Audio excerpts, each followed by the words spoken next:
খাবারের মধ্যে প্রচুর ভেজাল আছে। চেষ্টা করতে হবে ম্যানুফ্যাকচার্ড খাবারগুলো বাদ দিয়ে হোমমেড যে ফুডগুলো আছে, হোমমেড ফুড মানে বাসায় যেগুলো আমরা তৈরি করি, ফ্রেশ হাইজেনিক ফুডগুলো খাওয়ার চেষ্টা করতে হবে। স্পেশালি বাচ্চাদের ব্যাপারে সতর্ক থাকতে হবে।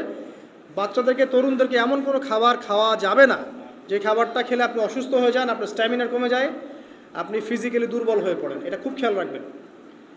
খাবার এই যে আপনারা যে গ্রামাঞ্চলে থাকেন, আপনারা সৌভাগ্যবান একদিক থেকে যে আপনারা ফ্রেশ খাবার উৎপন্ন করে খেতে পারেন। শেষ জামানায় খাবারের মধ্যে খুব ভেজাল আসবে, এটা বিভিন্ন হাদিস দিয়ে মেলানো যায়, আমি ওদিকে যাচ্ছি না। একটু কনক্লুশন বললাম, শেষ জামানায় খাবারের প্রচুর ভেজাল আসবে।